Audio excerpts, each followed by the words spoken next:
300 victimes et 30 ans de silence à quelques semaines de l'ouverture du jugement de l'ex-chirurgien Joël Le Squarnec pour viol et agression sexuelle, notamment sur des patients mineurs.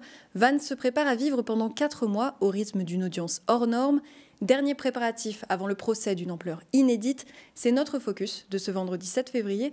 Bonjour à tous, bonjour à toutes et bienvenue dans votre rendez-vous d'actualité bretonne.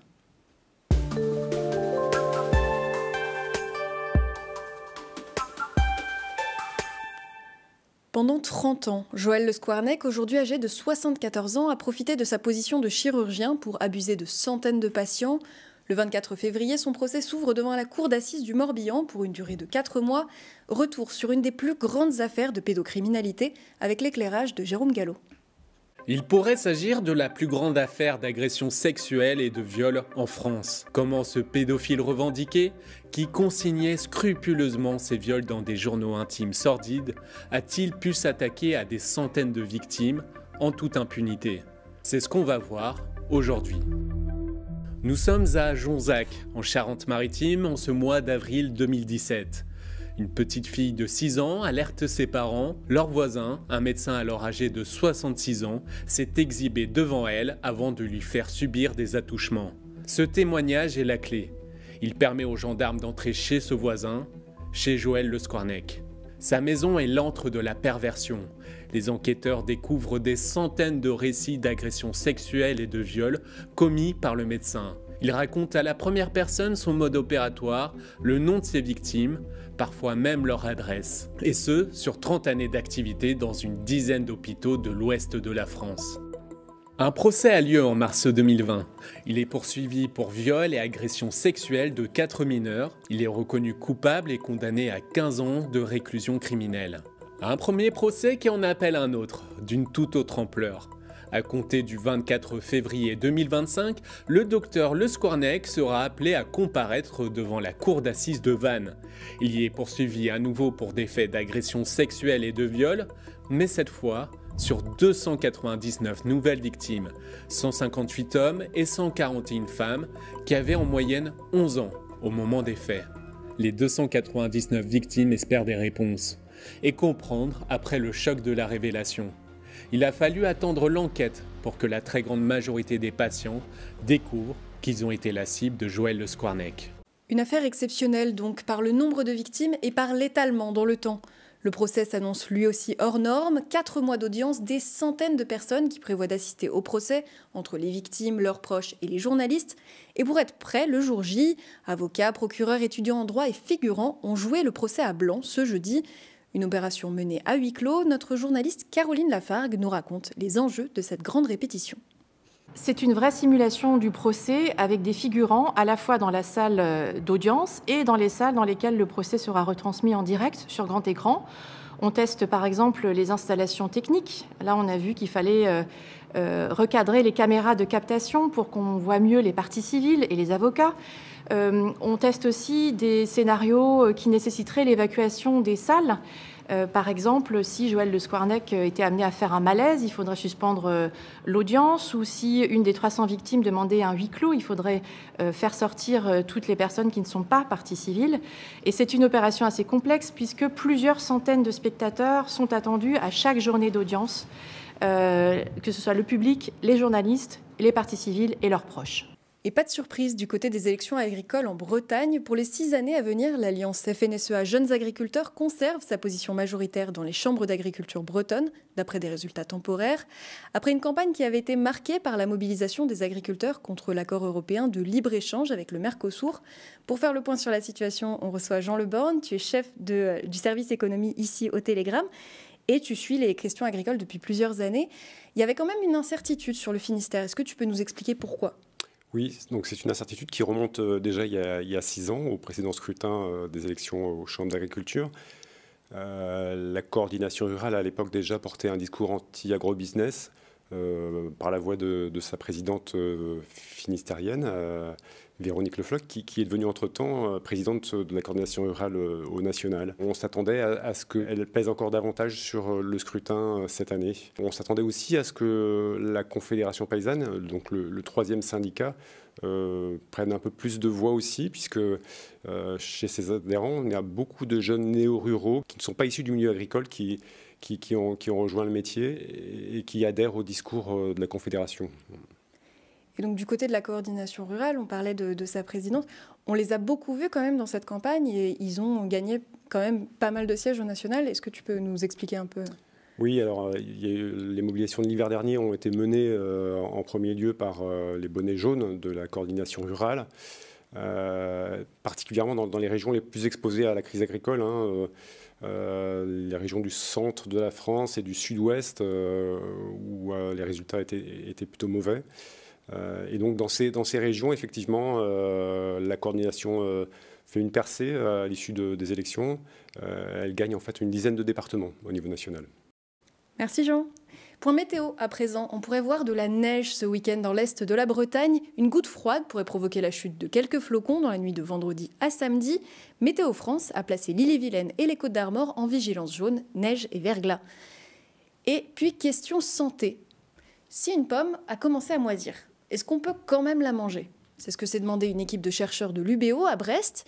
Ils ont lancé le projet Mignon fin 2022 pour étudier la propagation des toxines créées par les moisissures dans les aliments. Après 2 ans d'études, les premiers résultats commencent à tomber. Un reportage d'Enora Lenôtre. On a ici un fusarium qui était isolé à partir des crackers qui étaient moisis. Olives, fromage ou pommes de terre, ces moisissures font partie des 500 échantillons envoyés par des particuliers à Monica Coton, coordinatrice du projet Mignon. Ils ont permis aux chercheurs d'identifier les mycotoxines, des toxines produites par les moisissures dans nos aliments. L'objectif est de mieux comprendre leur impact sur notre nourriture. Comme ça, à la fin du projet, une fois qu'on a généré toutes les données, on va pouvoir dire aux consommateurs, si vous voyez une moisissure qui fait telle ou telle taille, il va falloir que vous enlevez une zone autour de cette moisissure de temps. Et comme ça, la fraction qui reste, ça sera la fraction que les consommateurs pourraient continuer à consommer sans problème. Il y a 2 ans, Monica Coton et son équipe ont lancé le projet Mignon. Pour le moment, les chercheurs étudient la propagation des mycotoxines dans les aliments, ce qui déterminera à terme si, malgré la présence de moisissures, un aliment peut être consommé en partie ou non. L'objectif est de lutter contre le gaspillage alimentaire tout en assurant la sécurité des consommateurs. Et en fait, il y a un certain nombre de consommateurs qui pensent tout de suite, je vois la moisissure, ça contamine mon aliment, c'est un danger, je jette. Certains consommateurs pourraient imaginer qu'il n'y a pas de danger s'ils cuisent leur aliment ou s'ils cuisent leur aliment. Par contre, les toxines que pourraient produire les mycotoxines résistent à ces traitements thermiques finalement, donc ils vont persister dans l'aliment. Donc ce n'est pas parce qu'on cuit l'aliment que les toxines disparaissent. La prochaine étape du projet sera de déterminer les dangers des mycotoxines sur notre organisme. Réponse dans 2 ans à la fin de l'étude. Toujours à la pointe bretonne, les rails font peau neuve sur le segment finistérien du Paris-Brest. Depuis août 2024, SNCF Réseau a engagé des travaux conséquents pour rajeunir ses installations entre Brest et Plounérin sur 80 km de voies ferrées. Et comme on le voit sur ces images tournées par notre journaliste Paul Boeck au relais Kerhuon, près de Brest, les travaux avancent doucement. 4 nuits par semaine, ce sont en moyenne 70 personnes qui travaillent pour renouveler plus de 100 mètres de voies. Le coût de ce chantier s'élève à 23 millions d'euros financés par SNCF Réseau. La fin des travaux est attendue pour avril 2025. Et tant qu'on parle de travaux de grande ampleur, quoi de plus long que de démanteler une centrale nucléaire ? Celle de Brennilis, à l'arrêt depuis 1985, est entrée dans sa phase de démantèlement complet en décembre 2024.